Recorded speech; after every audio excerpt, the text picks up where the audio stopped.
Well, hello everybody and welcome back to another episode of the Golf Rules Questions podcast. Episode 11 we are recording today. It's a Wednesday, and if we get this to you a little bit late, we'll apologise in a second, but it's Roscoe here, your co-host, sitting virtually opposite Blakey, the Golf Rules Questions Meister. Blakey, how are you today, sir? You well?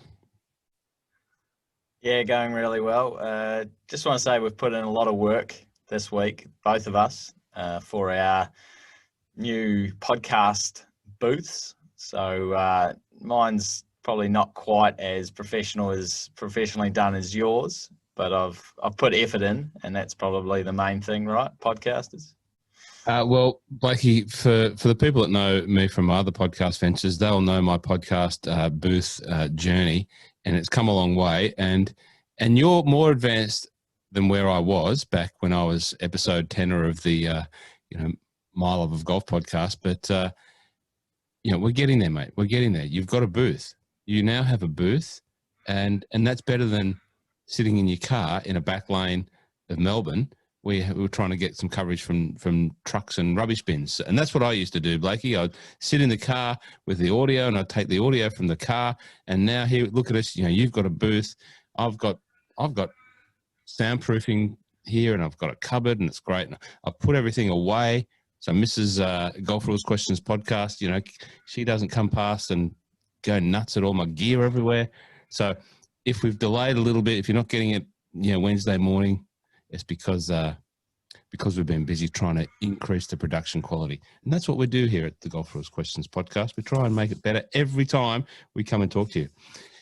Blakey, what's happened in the world of Golf Rules Questions in the last week for you, sir? Well, very interesting with the Scottish Open. Was the big tournament on show on the European Tour. And as you would expect in Scotland, you would know this better than I would. There was the weather played a big part, shall we say. There was a lot of rain, a lot of wind, and some of those golfers looked like absolutely soaked rats out there. So that was very interesting to watch. The golf will go on as long as there's greens that can be played, playable greens. The golf tournament will go on. So there were a few things that happened at the Scottish Open, and they're either up on my YouTube or they will be soon, and we can talk about them today.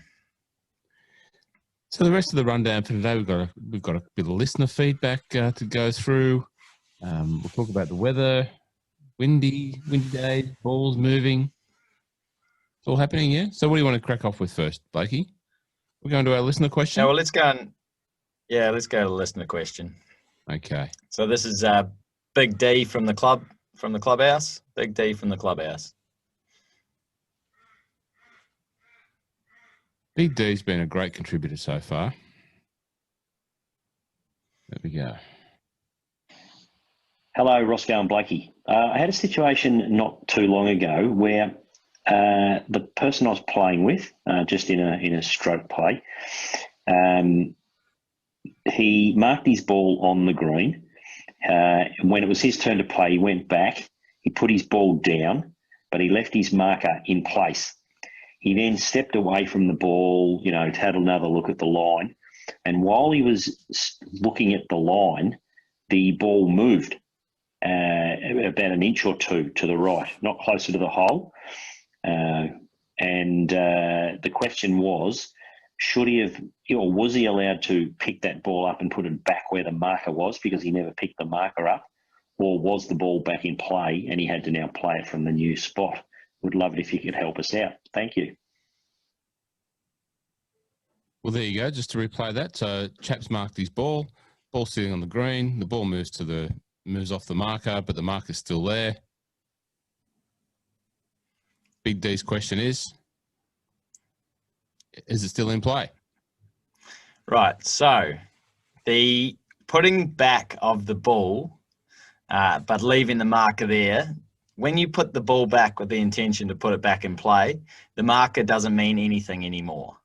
Okay. It's still a reference point for where the ball was lifted from and marked, but it doesn't actually matter that the marker is still there. It's all about the position of the ball.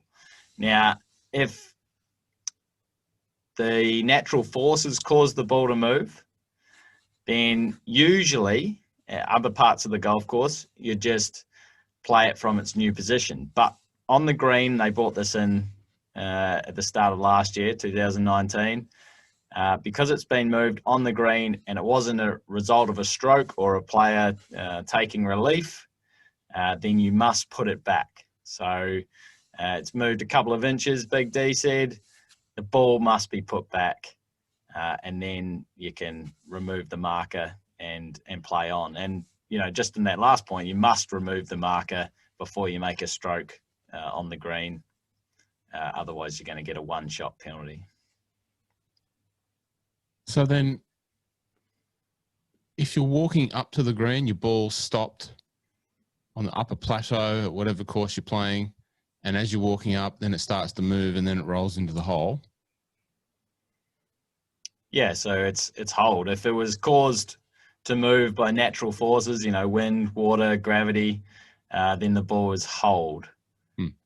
Because you had not lifted and marked it, or lifted and replaced it. So the two words are lifted and replaced, but you should have marked it first so you don't incur a penalty. So if you've lifted and replaced it, then that is the spot that you must play it from, unless you're gonna take relief.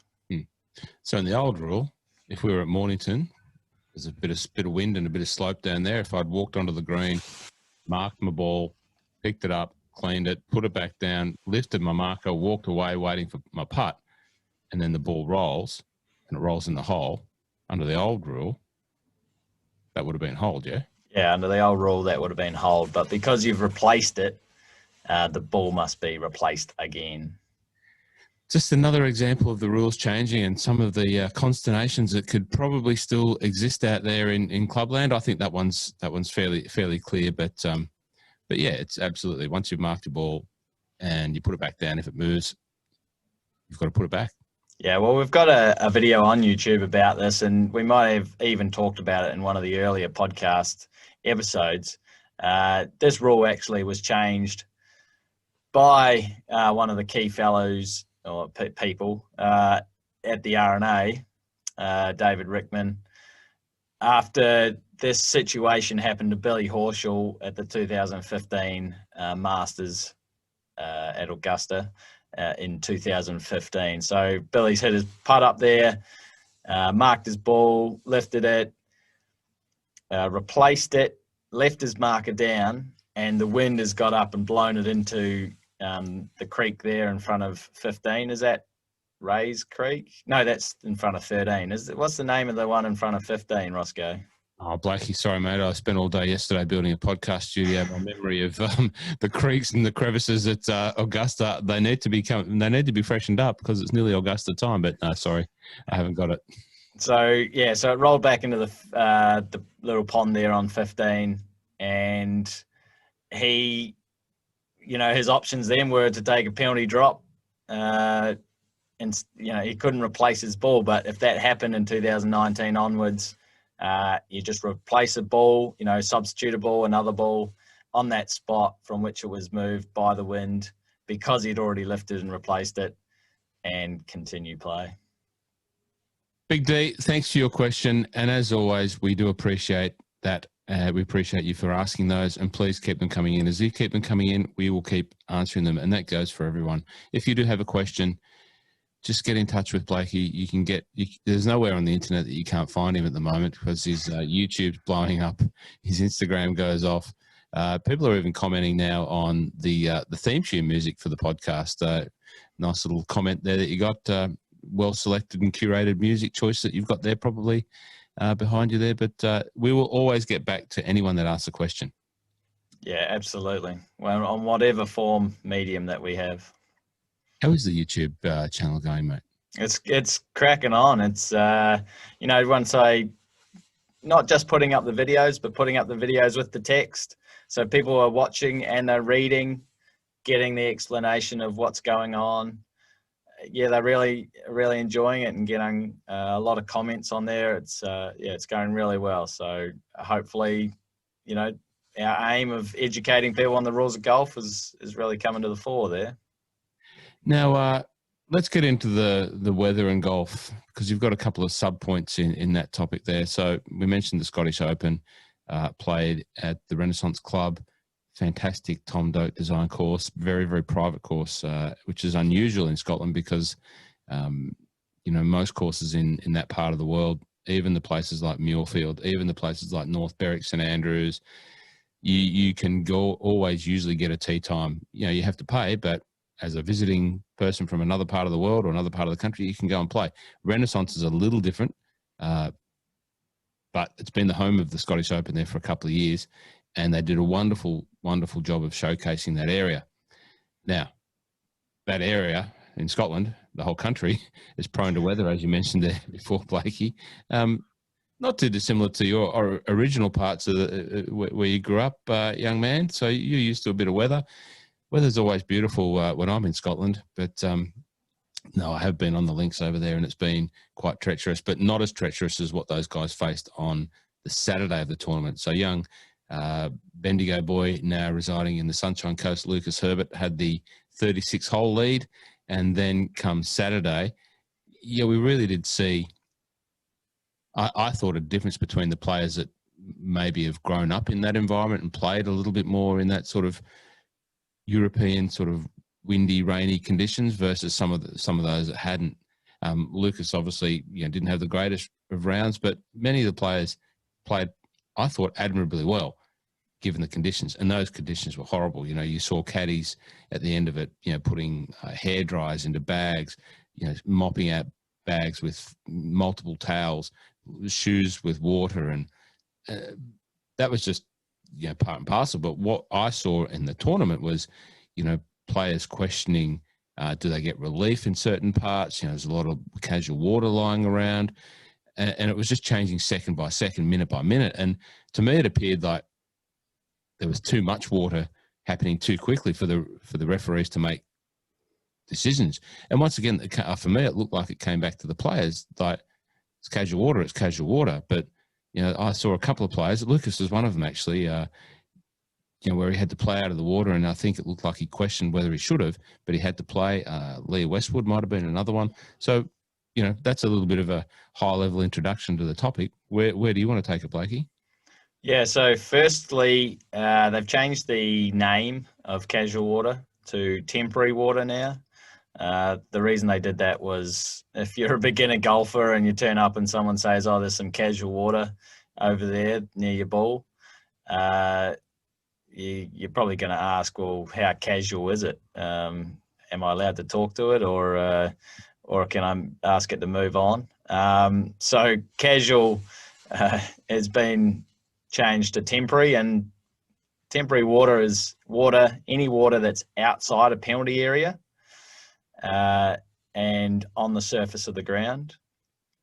So there was plenty of it on the surface of the ground. Now, you do get free relief.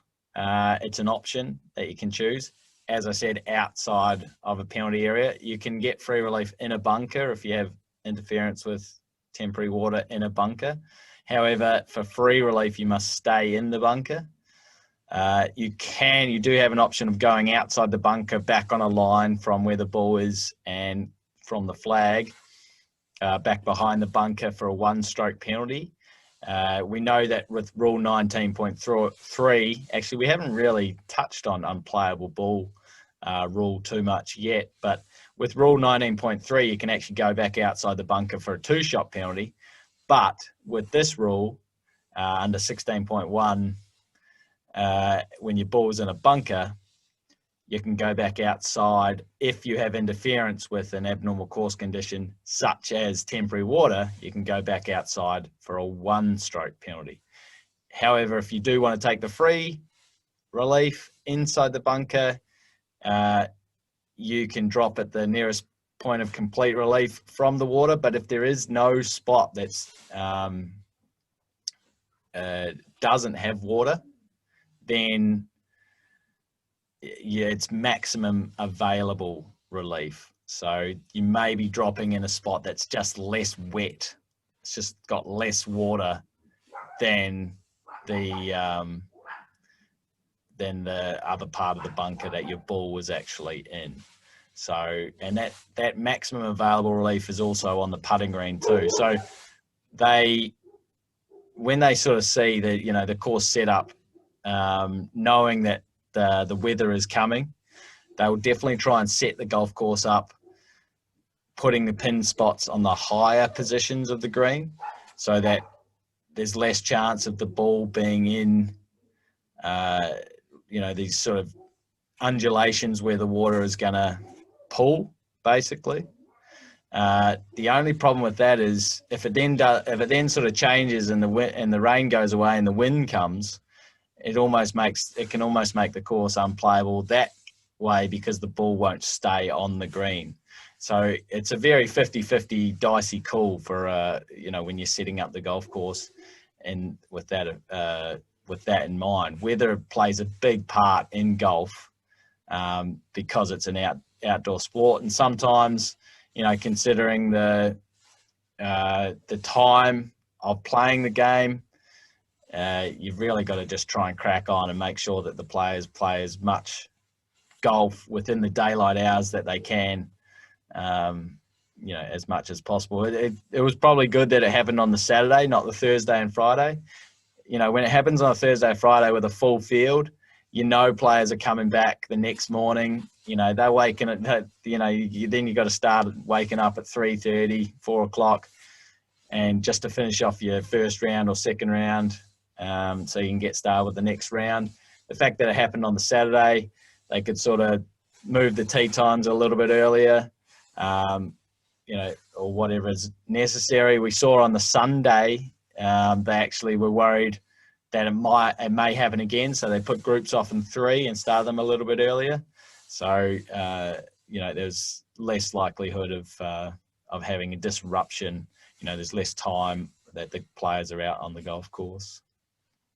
Yeah, well, I thought they handled it there at the Renaissance Club quite well. The greens there, and like a lot of things in tournament golf that you watch on TV, the TV doesn't do the undulations, the humps and the hollows justice. And, those greens that Tom Doak's built over there at Renaissance Club, having played them, are very, very, very undulating. Like there's a lot of high points and a lot of low points. So one of the tricky parts of that course.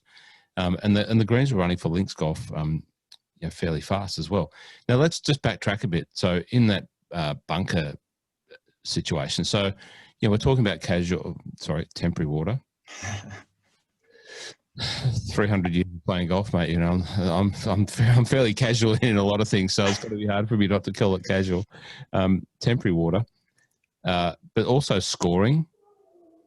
The score line. So when the water runs from maybe outside of the bunker into the bunker, it creates a little channel and crevice. You can get relief from that. Now, the nearest available relief. So that's an interesting one. So usually, every other time you take relief, it's full relief, but nearest or best available. So you could technically still be having to stand or in the water to take free relief in the bunker. If you've got a little island of sand where you think I can drop my ball there, but you're still in the water, feet wise, your shoes are coming off and you're standing in the water. Yeah. Yeah, it's spot on. Maximum available relief is an interesting one, where your ball could be in 1 inch of water and you're actually dropping it into half an inch of water, or your feet could be in 3 inches of water and you're dropping the ball in a position where your feet are only in 1 inch of water. So maximum available relief is, almost like conditions are pretty stuffed for you, mate. Just try and do your best to get into the best position you want in that bunker. The other thing is, if you're dropping, usually, when it's wet, there's a very high likelihood that it's going to plug in that sand. You'll be trying to drop it on the sort of the hard face, where the compacted sand will hopefully bounce. The ball will bounce a little bit, so at least it won't plug. But they did really well obviously links courses built on the coastal areas, and drainage is the best, around the world. So that really helps. But yeah, I saw them get out with the squeegee for the putting green, but you can't do that for a bunker, obviously. So let's talk about the squeegeeing there. So, and I guess for me, it goes back to a little bit of the point there before, and I don't know, I wasn't there. I'm sure there's plenty of referees around, but it did seem like a few people weren't getting, the relief that they wanted from the temporary water. A couple of people definitely asked for it, or it seemed like they definitely requested it, and they had to play it, and banging down on the water and the ground and seeing the water come up. Is that an issue that that there's just not enough people around there to make those judgments, or they're just saying, what, it's the same for everyone, it's not as bad as it should be, could be, so play it, or it's clearly not, and you're trying to take the P15S? What would that situation be? Well, there's definitely not going to be enough referees. It's a really funny situation. If you have a perfect day, like what you can see in my background, bingo, if you have a perfect day like that, sunny day, 8 referees on an 18-hole golf course, if there's no wind, is almost too many. But when you have a rainy day or even a windy day, 8 is not enough. With a day like Saturday, you just can't have enough people there to assist. Sometimes the referees will be calling out for the ground staff to do the squeegeeing. That's their job. But sometimes if there is no ground staff, or the ground staff are on another hole, it might just be that you have to get your hands on a squeegee, or even another one is blowing leaves off the green. Sometimes if it gets windy enough and there's obviously trees around the green, that they can cause havoc as well. So, it's a very tough day for a referee. Sometimes you need to feel sorry for us, but it's a very tough day when the weather conditions are difficult like that. So in terms of players getting relief, we actually talked about this. This was Ian's question from episode 9, and we answered it last week in episode 10. Some of the simple rulings, you just do yourself. If it's temporary water, you just ask your marker, do you think this is temporary water? And the marker's going to say, oh, well, if they sort of say, I guess this is an add-on to Ian's question. Sometimes a player will ask their marker, in this professional sort of circuit, they'll ask their marker if they get free relief, and the marker's probably not a bad person, but probably hoping that they don't get free relief, because that sort of, they're a competitor at the same time. So it's easier just to get the referee in, and the referee is hopefully not non-biased and is going to make, the correct decision. Whereas the marker's like, oh, I don't know if you get free relief there. So sometimes asking the marker if you do get relief is not the best situation. But you can't bang down on the ground. You can't sort of take a practice swing and see that there's water. It's all about whether you're standing in your normal stance and you see water, or there's water around the ball at all times on the surface of the ground. So, if you know your rules there, you can proceed under that. If the marker doesn't agree and there's no referees, you can always play 2 balls, and that might be another episode that we come back, another subject that we come back to in another episode. The old 2 balls episode. Can't wait for that one. So, but in the temporary water, so standing there is just standing there in your natural position. Not lifting your left foot up and putting all your weight onto your right foot and seeing if water comes up. So when you stand there, as if you're going to take the shot. If there's water apparent, water rising, how apparent is apparent? Just visible. Well, it can't be mud. Yeah, it's water. Okay, so I don't know what the the clarity level of the water needs to be, or the thinness or the thickness of the water is. I can't give you an answer about that. if I could see every situation, or if the head of rules, if there was one person that was the head of rules in the world, they would be better to make a decision on every situation, but they can't. So you just make a decision between you and your marker, and I guess that's why some people get that referee in there for insurance. But in a situation like what we had, where we had heaps of pools of water, as good a drainage as it was, I did see a lot of water on the fairway, but that's because they had that much rain. In a situation like that, sometimes there is not going to be a nearest point of relief that doesn't have any water. You're sort of working out to the best of your ability where there is no water, and sometimes in that case, and this is what we sort of want to talk about next, sometimes the committee will go, okay, this is really not playable, we need to get these guys off the golf course. Well, can I introduce a scenario where that once affected me and my team of Mornington Golf Club pennant players? Of the suspension, we're going to talk about suspending play. So it was Peninsula District Golf Association pennant. It was Mornington v. I won't name the team. It was Mornington v. another team that were probably, if you can have adversaries in pennant, these guys were our adversaries, and it was a home game. The wind was horrendous. I drew the chap that I wanted to play. The chap that I wanted to play had beaten one of the younger fellas in previous times and wasn't very nice to him. Anyway, I drew this fella, and I had been beaten by that team before, but anyway, this particular example, if I go back, it was like 7-6, and it was great. And the other guy behind us won, and it looked like we were going to win, and it made a run to the finals easier. We got to like 2 matches to go, and all of pennants being played at Mornington that day. 2 matches to go in our game, or 1 match to go in our game, and our club captain called the day off because it was windy and balls were blowing on the green. So we were gutted because, like it was our guy, our club captain, or whoever was the responsible officiating person of the day, pulled the pin.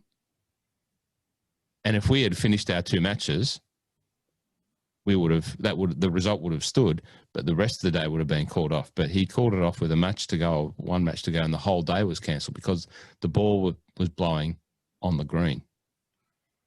Using that example, so that was an interesting one there.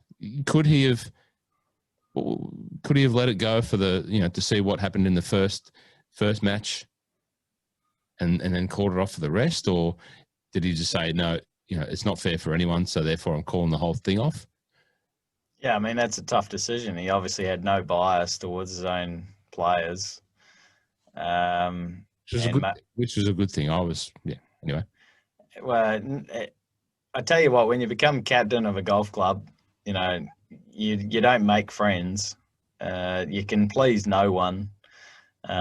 We usually have the saying that you hear 80% of the time you hear from 20% of the members. And they're usually only complaining. They never tell you that you're doing a good job.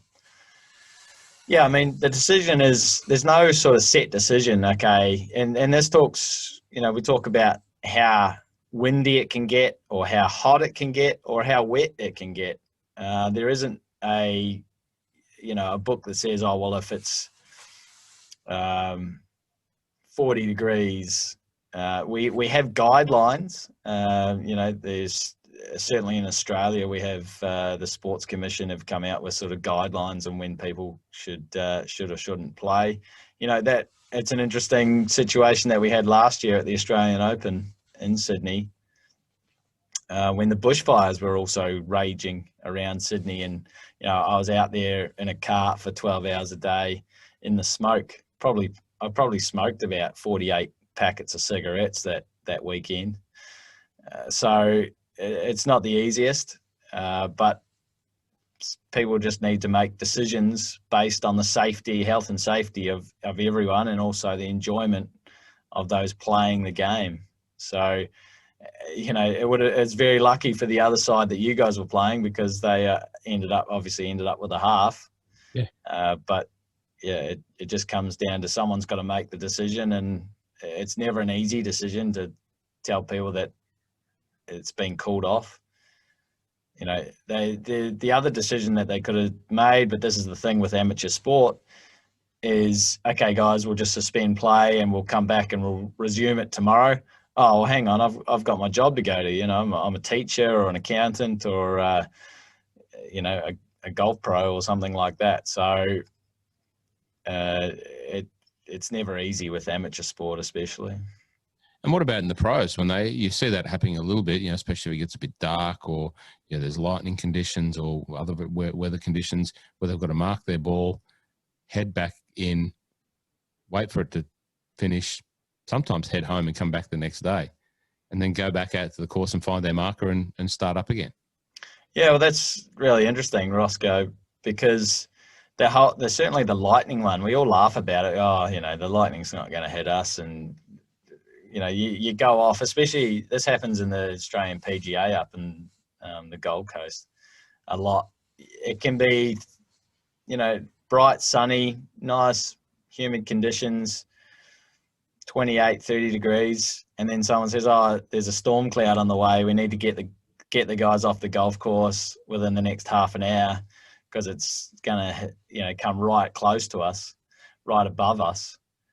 And we're driving people in, the players going, oh, it's beautiful out here. I don't know what you're talking about. Half an hour later, it's absolutely teeming down. And when it rains up there, it rains.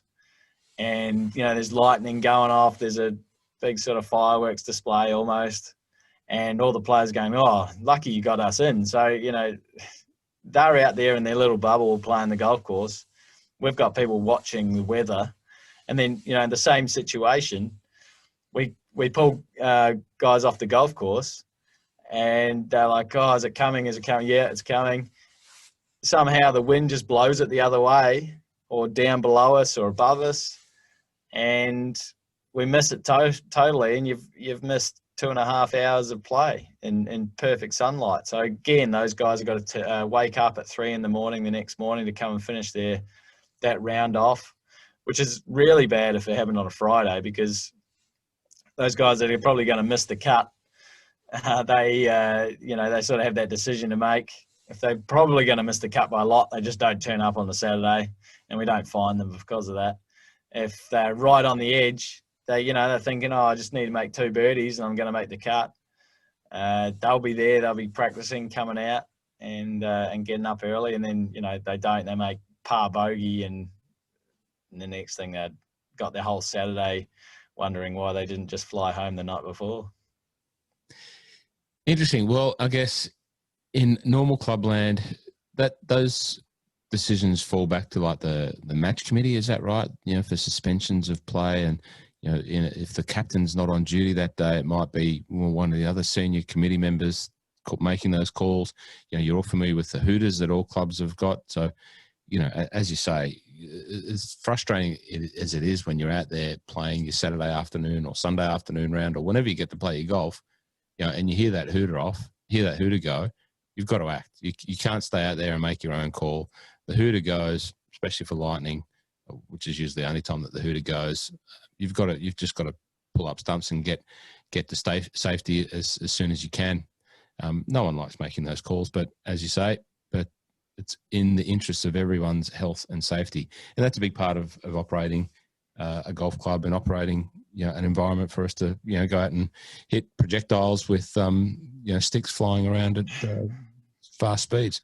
So, it's easy to learn the rules of golf. There's a book tells you them all. You can sit down and study. But learning, how to actually run a competition and all the situations that can happen out there on the golf course, weather is, the biggest one that you need experience and as much information as possible to make the best decision. You just couldn't, if you had no idea how to run a golf tournament and you just turned up one day, that would be your biggest issue, would be weather. You might fluke it and get, really nice day or 4 really nice days. I think I've only had a couple of tournaments where I've actually had 4 beautiful, sunny days, no wind.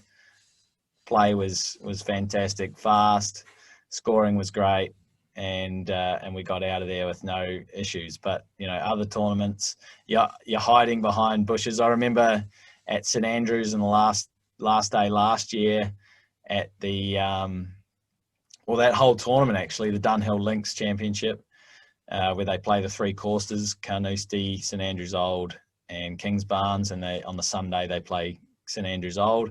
I was refereeing at Kingsbarns. I think it was round 2 was a little bit wet. Round 3 was pretty bad, and then I got to referee at St Andrews Old on the round 4.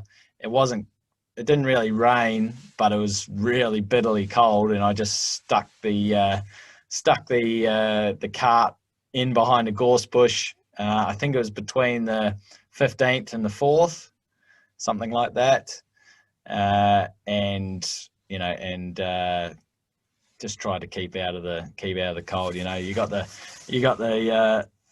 skivvies on, you got the scarf, the gloves, you got everything on. People look at you, you look like a snowman, but or you've been in the snow, sort of an Eskimo. But that's the days when you really earn your pay. But just going back to your question about if play is suspended, and a competition will have a policy in place. So if there's one loud siren, that's get off the golf course right now. That's an immediate suspension. If there's 3 loud sirens or hooters go off, then that's so you can either leave your ball there if the player's been suspended, you mark and leave your ball there, or you mark and lift your ball. Now, if you do leave your ball there, lightning's right on the horizon. You've got to run as fast as you can. And then you come back and your ball has mysteriously left that position.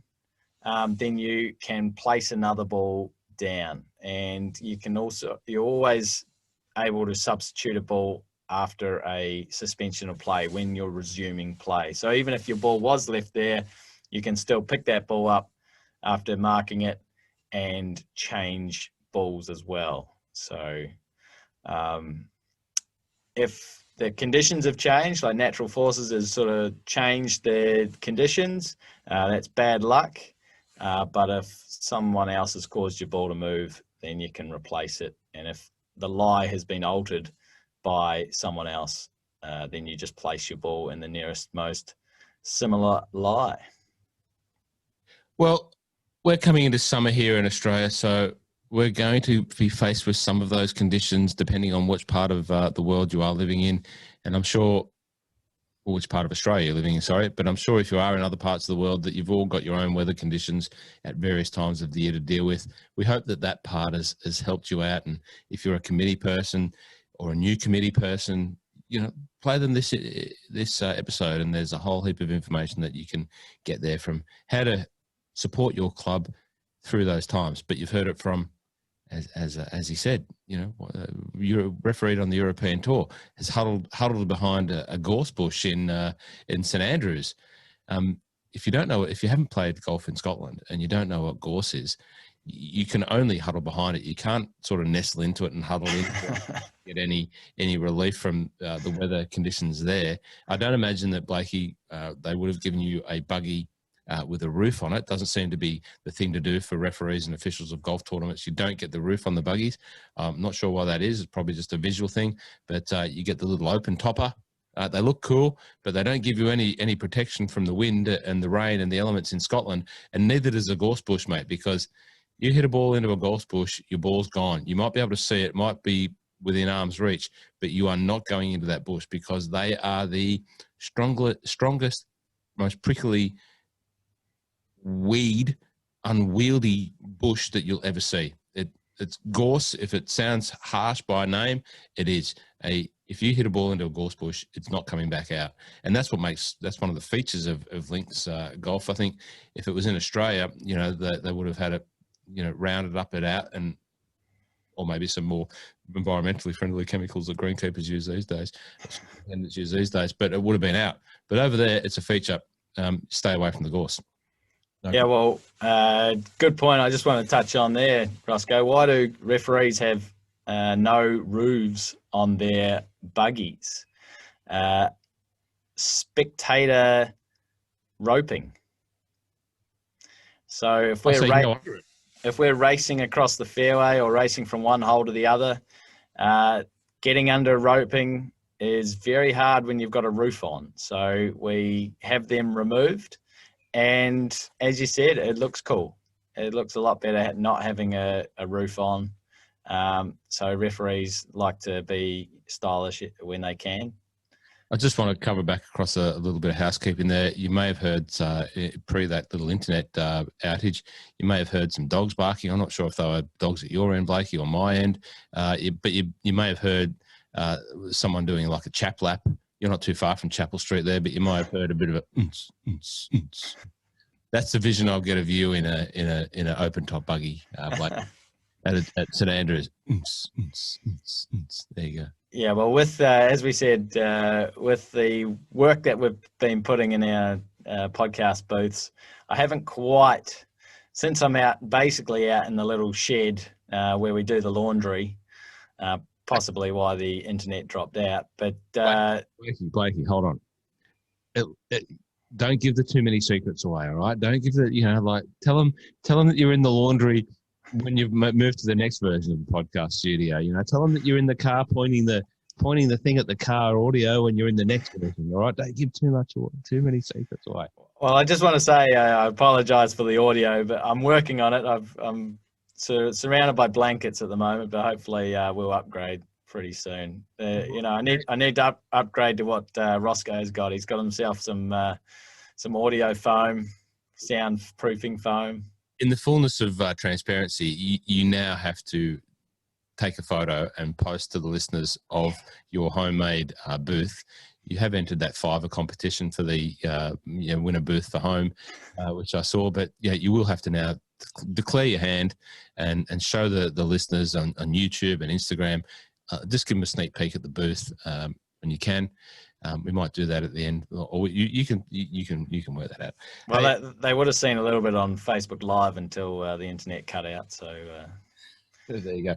Hey, so talking of housekeeping, and as we sort of get towards the end of the podcast, thanks for sticking with us through episode 11. Let's talk about background bingo for a second. We're loving the traction that background bingo is getting. It's now around the world. With feedback coming from all different parts of the country. But a notable mention to Mr. Blake.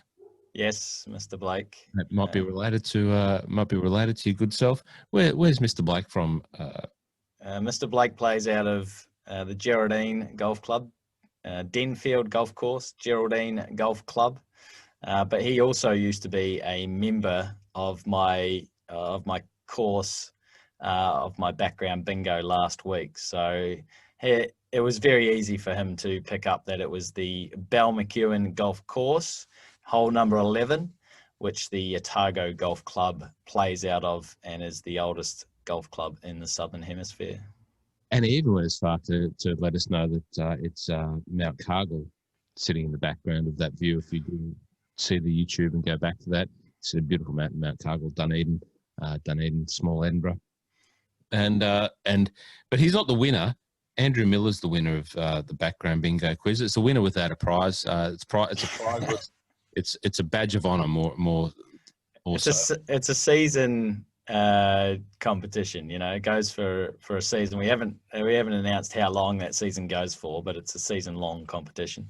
Well, we don't know. We actually don't know what it is. A badge of honour. If we can make a badge of honour, we'll send you a badge of honour. Anyway, that's. Well, Andrew Webber's almost 2 from 2. He just missed out last week, but he absolutely nailed that it was Balmacewen Golf Course, and he got Muirfield as well. So you want to give a little bit of a thing about your one, and what's your one this week? Well, hold on. He did get Muirfield, and that was pretty easy. And we talked about the rules being in that room, and we will have an episode dedicated to the original rules of golf.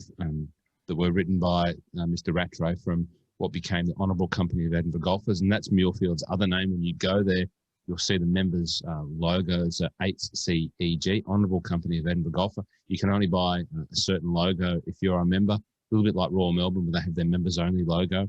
Otherwise, you pay the wonderfully exorbitant inflated prices for a ball marker at £50.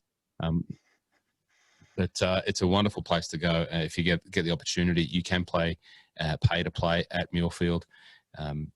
But it's a wonderful place. It's where the original rules of golf now reside, in a cabinet, as I said in there.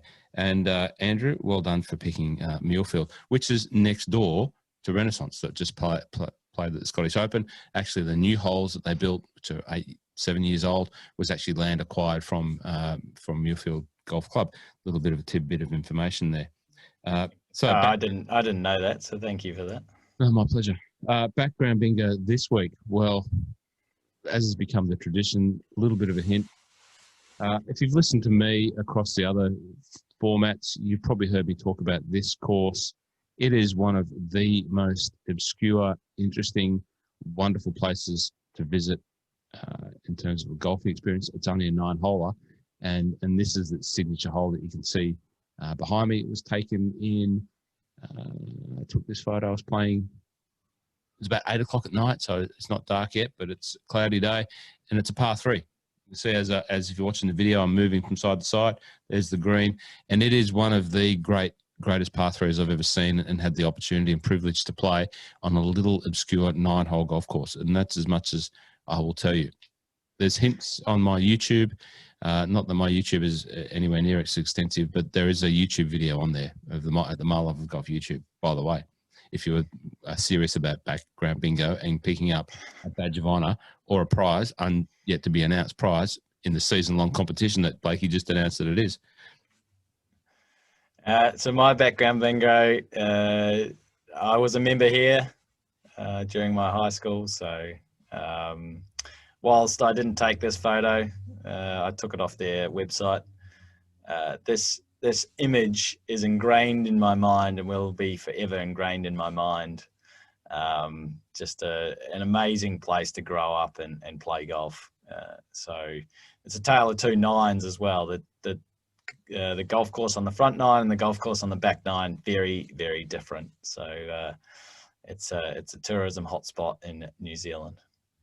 Now, you talked about the weather, and you gave Scotland a bit of a blast, and I said that your part of the world, is known for weather. I've been to that place where you are, not for golf, but I had the opportunity to fly in a helicopter across those mountains that you can see there for 7 days straight. And I'd never been in a helicopter before, and we get up, and it was a day like what you can see there. Bluebird day, no clouds, and I thought, how good's this? This is easy. The next day, you couldn't see the top of those mountains, and I'm sitting there saying, surely we're not going from here over those mountains today in a helicopter. And the guy says, yeah, no worries, bro. It'll be all right. It'll be fine. 2 helicopters it was, and they were talking to each other. And they were communicating about where they were going to sort of pop over the top of the mountain. There's a little saddle over here, and we had a big Queenslander in the front, and the big Queenslander had had a few drinks the night before. It was a bit boisterous and a bit bit bravo. He races to the front seat of the helicopter, and needless to say, it wasn't a happy ending for his helicopter on that particular day. So it was a tale of 2 weather days that day. But whoa, what a great place, and what a great experience to be in and around that part of the world. Now, we've got another segment, growing segment called the Ivers. I think we've dropped a few today, but you need to tell us about what you've done. Well, one of the YouTube listeners has called an Iver on me, and thank you for that. I'm happy to be corrected at any stage in the podcast, and I take that very, very proactively and productively. And thank you once again, AWB BBO 1426, for letting me know that I have made a mistake with the rules of golf date. And I mentioned, unfortunately, 1844. Of course, it's 1744. So I apologise, and I will do my very best to, make mistake-free podcast content for your listening pleasure. I will say that I did get it right once in that episode, however. I'll just leave that at that.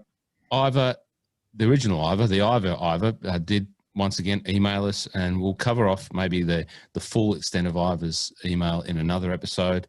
But he did give us some feedback on one of my favourites, the pronunciation, and I think there's some more investigation that's required on our end to make this a full discussion of Ivor's email. But it's around Camilla so I can't even get it right. I'm thinking too many things. Camilla Villegas. So we'll come back to that. Yeah, I think that was about it. So we've got these two backgrounds that you can tune into and check out and have a laugh at. Hint for mine is at My Life of Golf YouTube, where you can just see some other podcasts there. But there is a little video there that I made there. Excellent, Roscoe. I think this has been a really good episode. So thank you, everyone, for listening in. And, yes, keep sending those listeners' questions in, asking us what you want to find out. I've just released a newsletter this week about damage to the green, about what you can and cannot repair. So that's been good, getting a few people reading that. But, yeah, if you've got any questions about that or anything else, call out to us. Thanks for listening to the Golf Rules Questions podcast. We look forward to seeing you next time we are in your eyeballs or in your ears. Either way, we'd love to talk to you. And thanks for listening once again. Cheers, guys.